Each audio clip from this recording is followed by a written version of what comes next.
का जो टॉपिक है वो है टेटनस।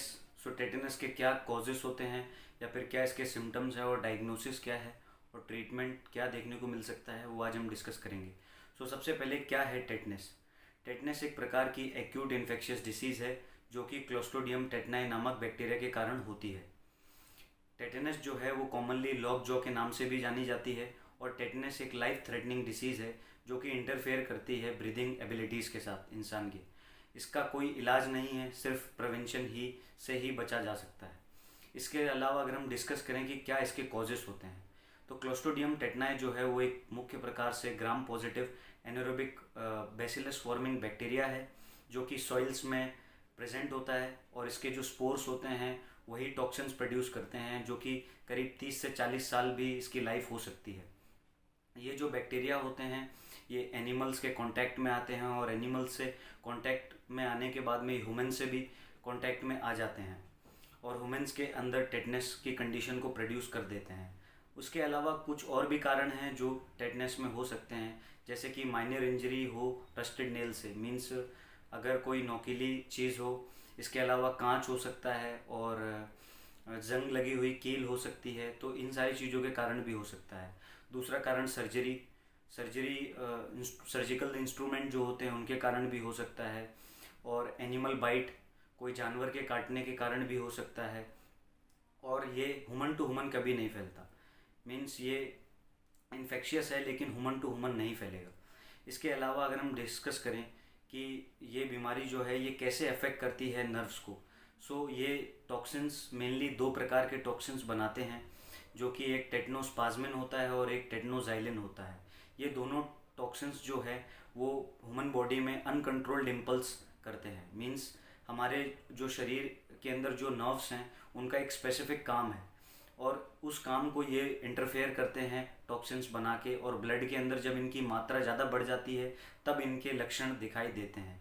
इसके कारण इसका कोई डायग्नोसिस करना काफ़ी कठिन हो जाता है, लेकिन मुख्य प्रकार से अगर हम इसके लक्षण जानने की कोशिश करें तो लक्षण में सबसे इम्पोर्टेंट जो लक्षण है इसमें ओपिस्थेनोटस मेडिकल टर्म है जो कि बाउ लाइक बॉडी होती है, मीन्स धनुष जैसी बॉडी हो जाती है, इसलिए इसका नाम बाउ लाइक बॉडी दिया गया है। इसके अलावा जो पेशेंट है उसको खाना खाने में दिक्कत होगी, मीन्स डिस्फेजिया रहेगा। उसकी पूरे शरीर में अकड़न आ जाएगी, मीन्स स्टिफनेस रहेगी। रिजिडिटी ऑफ बैकनेस ऑफ मसल्स भी रह सकती है, मीन्स जो शरीर के पिछले पार्ट के भी मसल्स है उनमें भी स्टिफनेस देखी जा सकती है। राइसस सार्डोनिकस जो कि इसका बहुत ही प्रोमिनेंट सिम्टम है और इसमें जो पेशेंट होता है वो ऐसा फील होता है कि वो स्माइल कर रहा है लेकिन एक्चुअल में वो स्माइल नहीं होती है, वो एक टेटनस का मुख्य प्रकार से सिम्टम होता है। और इसके अलावा स्वेलन थ्रोट भी देखा जा सकता है, मीन्स इससे भी जो लोग हैं वो पता कर सकते हैं कि टेटनस के ये लक्षण हो सकते हैं।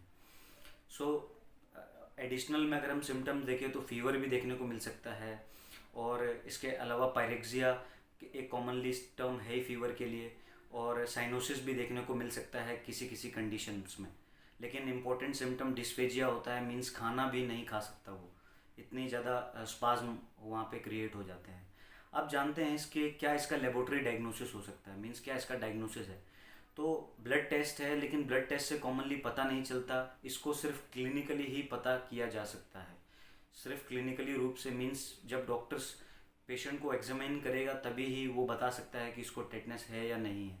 इसलिए मुख्य प्रकार से कोई इसका डायग्नोसिस नहीं है, सिर्फ प्रिवेंशन ही इसका एकमात्र उपाय है। इसके बाद में अगर हम ट्रीटमेंट में जाएं तो ट्रीटमेंट में सबसे इम्पोर्टेंट चीज़ है जब भी चोट लगे किसी भी व्यक्ति को तो वाउंड जो होता है, जो घाव होता है, उसको क्लीन किया जाए अच्छे से और उसके बाद में उसको एंटीबायोटिक्स दी जाए और एंटीटॉक्सिन्स दी जाए ताकि बैक्टीरिया की ग्रोथ हल्की सी कम हो सके। और इसको मैनेज किया जाता है आईसीयू में, इंटेंस केयर यूनिट में पेशेंट को मैनेज किया जाता है और उसको आइसोलेट किया जाता है। और अगर हम देखें तो बूस्टर डोज, अगर माइनर कट लगता है तो बूस्टर डोज 5 साल में हमेशा दी जाती है, और अगर मेजर कट होता है तो भी हमको बूस्टर डोज इम्पोर्टेंट है। इसलिए टेटनस के लिए वैक्सीनाइजेशन बहुत ही इम्पोर्टेंट है और ट्रीटमेंट इसका कोई भी नहीं। सो फ्रेंड्स, अगर आपको वीडियो अच्छा लगा हो तो please do like, subscribe and hit the bell icon. Keep supporting friends, thank you.